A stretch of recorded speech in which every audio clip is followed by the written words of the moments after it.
So the question we're asking now is, has this drop in high growth valuations opened the door for takeovers in the software space?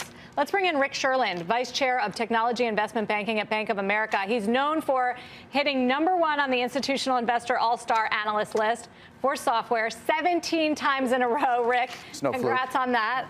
What do you think? Are we going to see more deals here because these valuations just keep going down? I think we will see a lot more activity on the M&A side in 2023.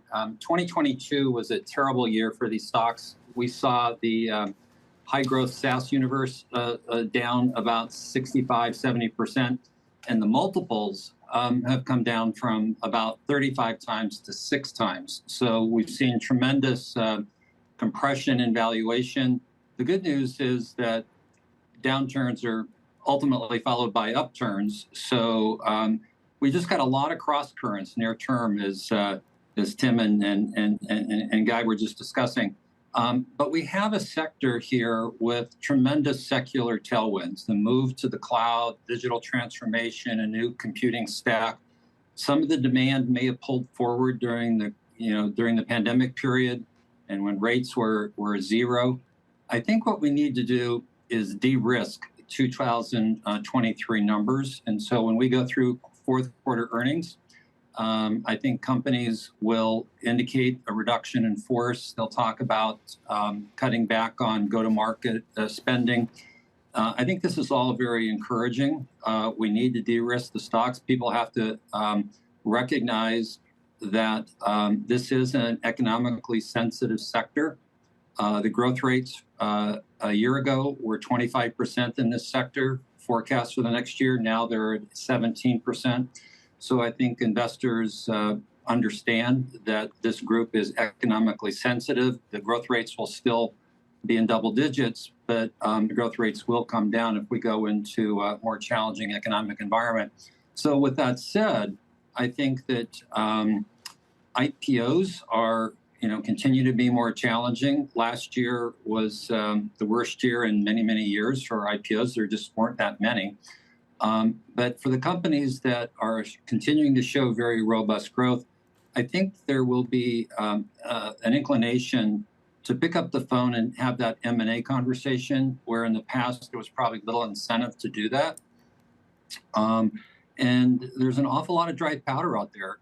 Private equity funds have $3.6 trillion waiting to go to work.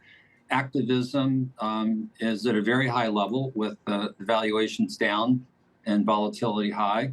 The investment grade bond market is functional, but the leveraged finance market is not yet fully functional. But as we get some stability in rates, that could finance a lot more M&A and LBOs.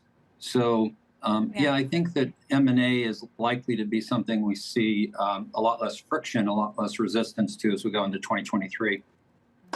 Rick, it's Karen. Thanks for being on. So let me ask you about that dynamic a little bit, because you have prices down, but for the acquirers, their currency is down as well, and the cost of financing is higher. So is it private equity that's going to come in and make the difference? Are they going to do equity-heavy deals? How do you sort of bridge that gap between the financing markets, the currency of their stocks, versus the targets wanting a decent price?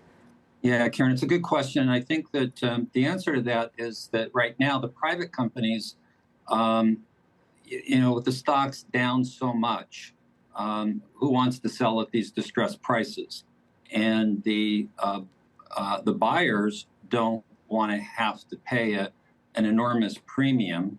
So to bridge that gap, there are a couple of things that will have taken place that I think will reduce the friction there.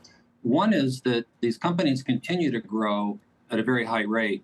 So you tend to grow into your multiple. Well, not so much the multiple. You'll grow into your previous high watermark in dollar valuation that was set in 2021. So if you were valued at $6 billion, why would you want to sell at $2 billion? But if you're growing at 50%, which a number of these private companies are, the passage of time alone gets your valuation higher. Another factor is that they're cutting costs, and that's new to this sector. And so investors feel a little better about that.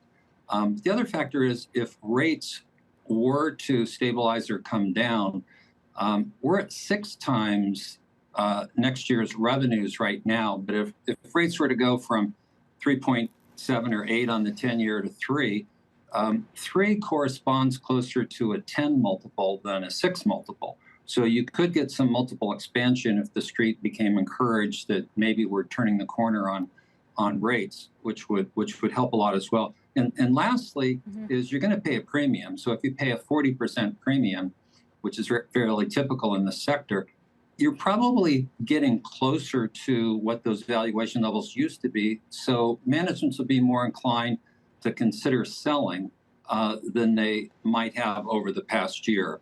And I do think that with all that cash on the sidelines, both corporate cash, which have very, very strong balance sheets, and all that private equity money, that we're likely to see increased M&A as the environment improves.